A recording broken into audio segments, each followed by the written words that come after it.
أعوذ بالله من الشيطان الرجيم. بسم الله الرحمن الرحيم. وآية لهم أنا حملنا ذريتهم في الفلك المشحون وخلقنا لهم من مثله ما يركبون وإن نشأ نغرقهم فلا صريخ لهم ولا هم ينقذون إلا رحمة منا ومتاعا إلى حين وإذا قيل لهم اتقوا ما بين أيديكم وما خلفكم لعلكم ترحمون وما تأتيهم من آية من آيات ربهم إلا كانوا عنها معرضين فإذا قيل لهم أنفقوا مما رزقكم الله قال الذين كفروا للذين آمنوا أنطعم من لو يشاء الله أطعمه إن أنتم إلا في ضلال مبين. صدق اللہ العظیم. ان آیات کا لفظ ترجمہ ہے وآیۃ لہم انا حملنا ذریتہم فی الفلک المشحون، اور نشانی ہے ان کے لیے کہ بے شک ہم نے سوار کیا ان کی نسل کو بھری ہوئی کشتی میں. یہاں اللہ تعالیٰ اپنی قدرت کی نشانیاں بیان فرما رہے ہیں. تو جہاں اور پیچھے بہت ساری نشانیاں بیان ہوئی، تو ایک نشانی یہ ہے کہ اللہ تعالیٰ فرما رہے ہیں کہ ہم نے ان کی نسل کو بھری ہوئی کشتی میں سوار کیا. اس سے مراد یہ ہے کہ حضرت نوح علیہ السلام کی جو کشتی تھی تو اس میں سوار کیا، کہ یعنی اپنی قدرت سے جو کشتی میں سوار لوگ تھے ان کو بچا لیا اور باقی سب کو غرق کر دیا. تو وہی نسل آگے چلی، انہی کی نسل آگے چلی. اگر وہ کشتی میں لوگوں کو نہ بچایا جاتا تو آگے سلسلہ انسانوں کا ختم ہو جاتا. تو اللہ تعالیٰ فرماتے ہیں ہم نے ان کی نسل کو کشتی میں سوار کیا.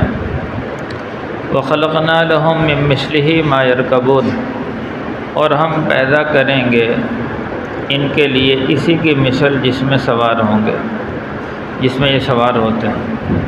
یعنی ایک تو اس زمانے کی کشتی، تو اس کے علاوہ بھی اللہ تعالیٰ فرما رہے ہیں ہم ان کے لیے بہت ساری سواریاں پیدا کریں گے جس میں یہ سوار ہوں. جیسے آج کل موجودہ زمانے میں کہیں ہوائی جہاز ہے، کہیں بحری جہاز ہے، اور کہیں بسیں ہیں، گاڑیاں ہیں. تو یہ اللہ نے اسی وقت فرما دیا تھا وَإِن نَّشَأْ نُغْرِقْهُمْ فَلَا صَرِيخَ لَهُمْ وَلَا هُمْ يُنقَذُونَ. اللہ تعالیٰ فرما رہے ہیں اگر ہم چاہیں تو ان سب کو غرق کر دیں، کوئی ان کی فریاد کو نہ پہنچے، وَلَا هُمْ يُنقَذُونَ، اور نہ ان کو بچایا جائے. اگر اللہ چاہے، جیسے لوگ کشتیوں میں سوار ہو کر جاتے ہیں، ایک تیز ہوا بھیج دے، طوفان آ جائے تو اسی وقت کشتی غرق ہو جائے. اللہ اپنی قدرت سے ان کشتیوں کو چلاتے ہیں، ان کی حفاظت کرتے ہیں. تو اللہ تعالیٰ فرماتے ہیں اگر ہم چاہیں تو ان کو غرق کر دیں، کشتیوں کو اور اس بحری جہازوں کو پانی میں ڈبو دیں. کون بچا سکتا ہے؟ الا رحمۃ منا، مگر یہ ہماری رحمت ہے. اللہ تعالیٰ فرما رہے ہیں ہماری رحمت ہے. ومتاعا الی حین، اور نفع اٹھانے کا موقع دینا ہے ایک مقررہ مدت تک. یہ مشرکین مکہ کشتیوں میں سوار ہوتے اور سفر کرتے، بحری جہاز کا سفر کرتے، بحری سفر کرتے، تو شرک کے باوجود ان کو نہیں پکڑتے. کیوں نہیں پکڑتے؟ الا رحمۃ منا، یہ ہماری رحمت ہے، اور ان کو نفع اٹھانے کا ایک مقررہ مدت تک موقع دینا ہے.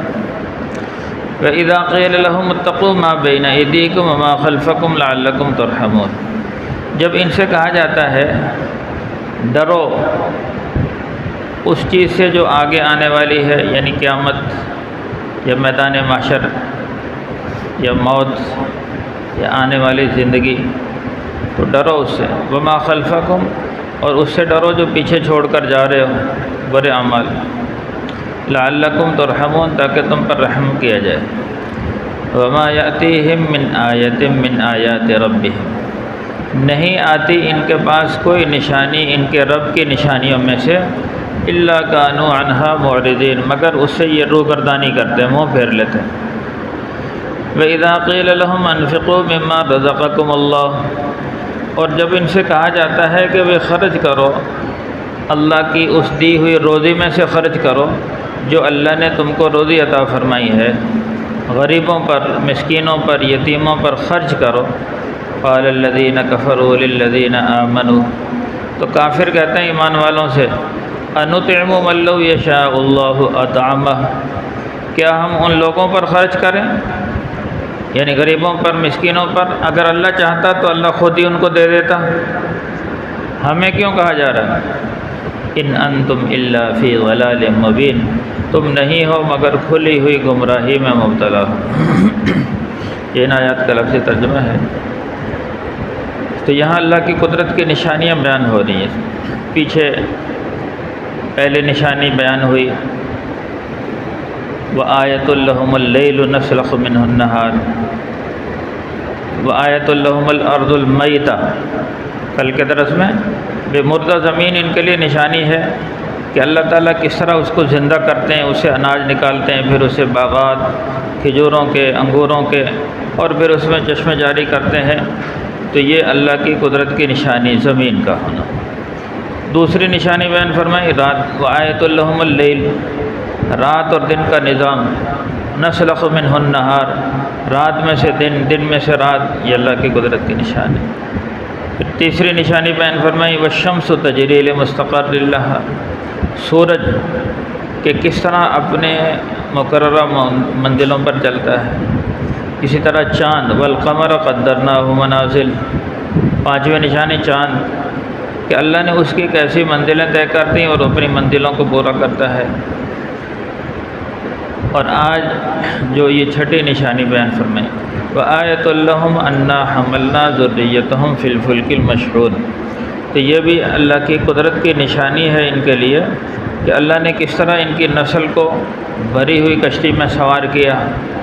یہ حضرت نوح علیہ السلام کی کشتی مراد ہے کہ اللہ تعالیٰ نے جب نوح علیہ السلام کی قوم کو ہلاک کرنے کا ارادہ کر لیا، نوح علیہ السلام کی قوم نے بات کو نہ مانا، تو اللہ تعالیٰ نے حضرت نوح علیہ السلام کو حکم دیا کہ بھی ایک کشتی تیار کرو، وَاصْنَعِ الْفُلْكَ بِأَعْيُنِنَا وَوَحْيِنَا، کہ کشتی بناؤ ہماری نظروں کے سامنے اور ہمارے حکم سے۔ تو حضرت نوح علیہ السلام نے کشتی بنائی، بہت بڑی کشتی تھی، اور پھر حکم ہوا کہ اس میں جو ایمان والے ہیں ان کو سوار کر لو، اور اپنی ان کے 4 بیٹے تھے، ایک کافر، 3 مسلمان، جو ایمان لے آئے تھے ان بیٹوں 3 بیٹوں کو سوار کر لیا، جو کافر تھا وہ بیٹا سوار نہیں ہوا۔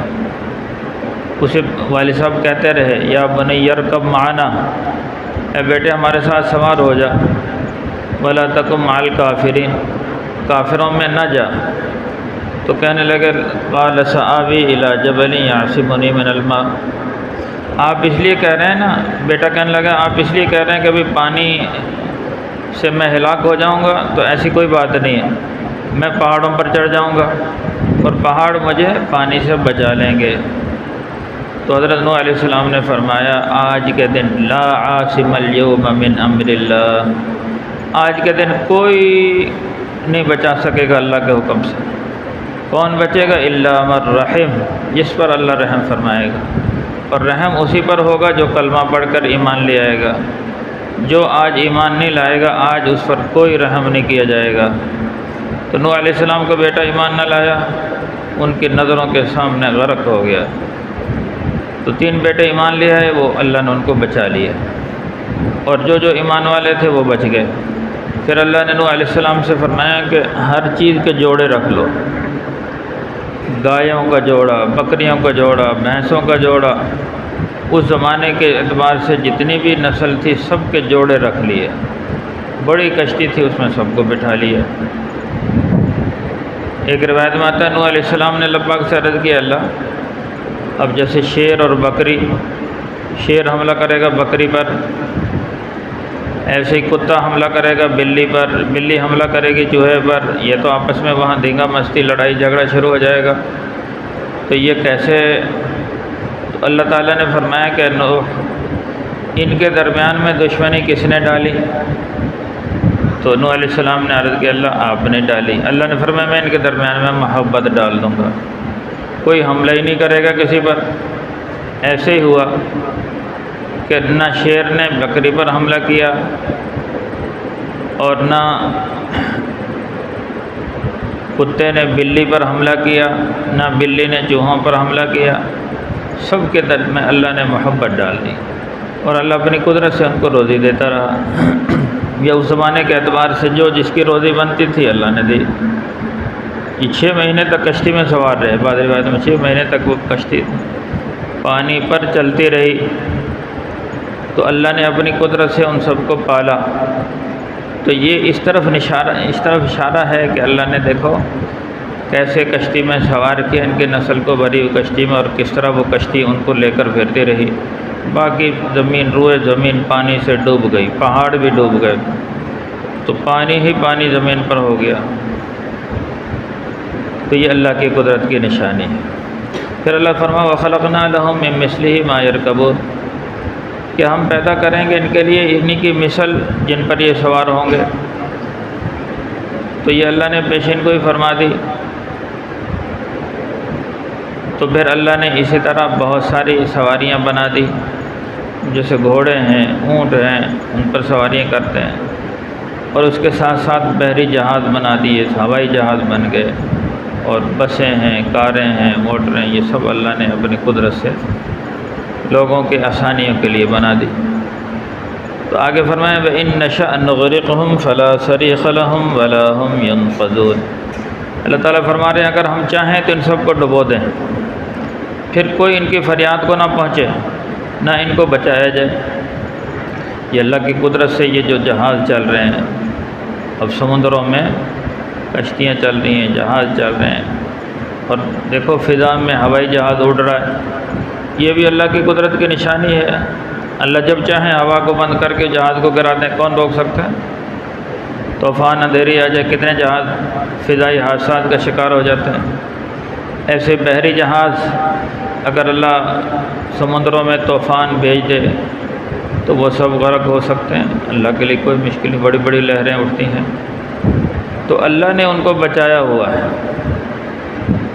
تو کیوں بچایا ہوا ہے؟ اللہ نے خود بتایا اِلَّا رَحْمَةً مِنَّا وَمَتَاعًا إِلَىٰ حِينٍ، یہ اللہ کی رحمت ہے، اور ایک مقررہ مدت تک نفع اٹھانے کا اللہ موقع دینا چاہ رہے ہیں، کہ اس موقع تک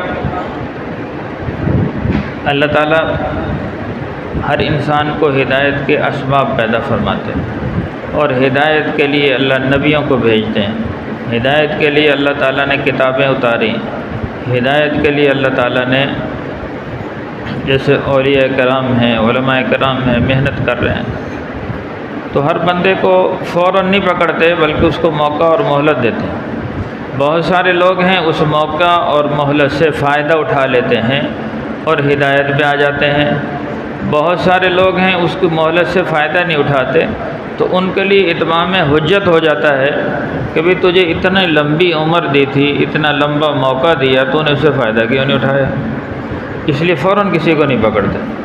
تو یہ فرمایا الا رحمۃ منا ومتاع، یہ فوری جو پکڑ نہیں آتی، یہ ہماری طرف سے رحمت ہے اور ایک نفع اٹھانے کا موقع ہے۔ اسی طرح وَإِذَا قِيلَ لَهُمُ اتَّقُوا مَا بَيْنَ أَيْدِيكُمْ وَمَا خَلْفَكُمْ، اللہ تعالیٰ فرما رہے ہیں جب ان سے کہا جاتا ہے، اس سے کافر مراد ہیں اس زمانے کے، یہ ہر وہ شخص مراد ہے جو دین سے دوری اختیار کی ہوئی ہے، چاہے موجودہ زمانے کا غیر مسلم ہوں، موجودہ زمانے کے وہ مسلمان ہو جو دین سے ہٹ کر زندگی گزار رہے ہیں۔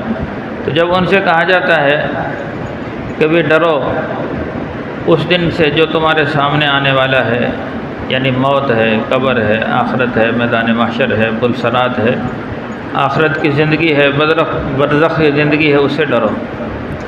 اور جو پیچھے اعمال چھوڑ کر جا رہے ہو، بھی آیا اچھے عمل چھوڑ کر جا رہے ہو، برے عمل چھوڑ کے جا رہے ہو، تو اس سے بھی بچو تاکہ تم پر رحم کیا جائے۔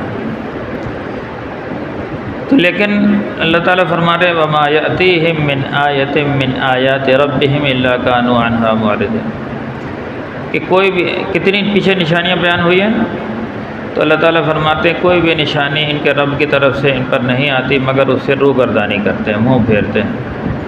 اللہ اپنی قدرت کی نشانیاں بیان فرما رہے ہیں، لیکن لوگ ان نشانیوں پر دھیان ہی نہیں دیتے، توجہ ہی نہیں دیتے۔ کافر تو کافر ہی ہیں، وہ تو ظاہر توجہ نہیں دیتے۔ کتنے مسلمان بھی ہیں کہ وہ اللہ کی قدرت کی نشانیوں پر توجہ نہیں دیتے، غور نہیں کرتے، روگردانی کرتے ہیں، منہ پھیر لیتے ہیں۔ یہاں ایک بات مکمل ہوگی۔ اگلی بات ہے وَإِذَا قِيلَ لَهُمْ أَنفِقُوا مِمَّا رَزَقَكُمُ اللَّهُ، جب ان کافروں سے کہا جاتا نا کہ اللہ نے تمہیں کتنی روزی دی ہے، اس وقت کے جو سردار تھے، مالدار تھے، سرمایہ دار تھے، تو ان سے کہا جاتا بھئی اللہ نے تم کو روزی دی ہے، اس میں سے غریبوں پر خرچ کرو۔ تو کافر ایمان والوں سے کہتے ہیں أَنُطْعِمُ مَن لَّوْ يَشَاءُ اللَّهُ أَطْعَمَهُ، کہ کیا ہم ان غریبوں پر خرچ کریں؟ اگر اللہ چاہتا تو ان کو غریب نہ بناتا، اللہ خود ہی دے دیتا۔ جب اللہ نے ان کو محروم کر دیا تو ہم ان کو کیوں دیں؟ یہاں لوگ تقدیر کا سہارا لیتے ہیں، جہاں نیکی پر عمل کرنے کا موقع آ جائے۔ آج بھی بہت سارے لوگ جب کہا جاتا بھی دیکھو غریب ہیں، یتیم ہیں، مسکین ہیں، تمہارے ہمسائے ہیں، ان کے ساتھ اچھا سلوک کرو، ان پر خرچ کرو، کہتے ہیں اللہ نے جب ان کو غریب بنایا تو ہم کیسے مالدار کر سکتے ہیں؟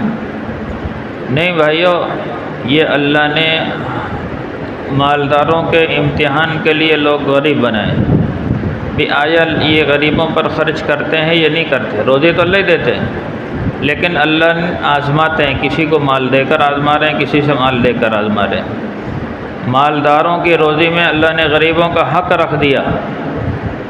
اب ان کو حکم ہے کہ اپنے مال کی زکوٰۃ ادا کرو، غریبوں پر خرچ کرو۔ اگر سارے مالدار ہوتے تو زکوٰۃ پھر کس کو دی جاتی؟ اس لیے اللہ نے کچھ غریب رکھ دیے کہ ان غریبوں کو زکوٰۃ دو۔ تو اب غریب وہ زکوٰۃ وصول کرے گا تو اس پر اس کو اجر ہے، اور مالدار اپنی زکوٰۃ دے گا تو اس پر اس کو اجر ہے۔ اس پر اللہ نے ایک دوسرے کا تعاون بھی بنا دیا اور اللہ نے اس پر اجر و ثواب رکھ دیا۔ اب کئی لوگ سوچتے ہیں جی بھئی وہ جب اللہ نے اس کو غریب کیا تو ہم کیوں اس کو مدد کریں؟ بھی اللہ نے تیری بخشش کے لیے اس کو غریب کیا ہے، تو اس غریب کی مدد کر، اس کے ساتھ تعاون کر، تیری بخشش ہو جائے گی، تیرے لیے صدقہ جاریہ بن جائے گا۔ تو اللہ نے حکم دیا ہے غریبوں پر خرچ کرنے کا، رشتہ داروں پر خرچ کرنے کا۔ وآت ذی القربى حقہ والمسکین وابن السبیل والسائلین وفی الرقاب، اپنے مال کو خرچ کرو رشتہ داروں میں، اپنے عزیز و اقارب میں، بہن بھائیوں میں، اپنے والدین پر خرچ کرو، اور اسی طرح مسافروں پر اور ہمسایوں پر، یتیموں پر، مسکینوں پر، بیواؤں پر اپنے مال کو خرچ کرو۔ اور پھر جتنا خرچ کرتا ہے انسان اللہ اتنا ہی دیتا ہے۔ وما انفقتم من شیء فهو يخلفه، جتنا بھی تم خرچ کرو گے اللہ اس کو نعم البدل دے گا۔ اس لیے یہ کبھی بھی نہیں سوچنا چاہیے کہ بھئی فلاں کو جب اللہ نے غریب بنایا تو ہم کیوں اس کی مدد کریں؟ نہیں نہیں، اللہ نے ہمارے امتحان کے لیے اس کو غریب بنایا، ہم اس پر خرچ کریں گے، ہماری بخشش کا ذریعہ بنے گا۔ اور ایک دفعہ میں پڑھ رہا تھا کہ اگر تمہارے پاس کوئی سائل آیا ہے، ضرورت مند آیا ہے، تو یہ سمجھو یہ اللہ کی طرف سے آیا ہے، پہلے اس نے اللہ سے سوال کیا ہوگا، پھر اللہ ہی نے بھیجا تیری طرف، اللہ نے اس کے دل میں ڈالی کہ اس کے پاس جاؤ، تو اس کی مدد کرو، اس کے ساتھ تعاون کرو۔ ایسا نہ ہو اگر آپ نے اس کی مدد نہ کی، اس کو ٹھکرا دیا، تو گویا کہ اللہ کے بھیجے ہوئے بندے کو تو نے جھٹلا دیا اور اس کو ٹھکرا دیا۔ ایسا نہ ہو اللہ تعالیٰ تیری روزی بھی بند کر لیں۔ اس لیے میرے بھائیو، اب جو اللہ نے دیا ہوا ہے اس میں سے خوب خرچ کرنا چاہیے، اللہ تعالیٰ اس میں اور زیادہ دیتے ہیں۔ اللہ مل کی توفیق۔ الحمدللہ رب العالمین والعاقبۃ للمتقین والصلاۃ والسلام علی سید الانبیاء والمرسلین۔ اللہم احسن عاقبتنا فی الامور کلها واجرنا من خزي الدنيا وعذاب الآخرة۔ اللهم وفقنا لما تحب وترضى۔ صلی اللہ تعالی علی خیر خلقہ محمد وآلہ وأصحابہ اجمعین برحمتک یا ارحم الراحمین۔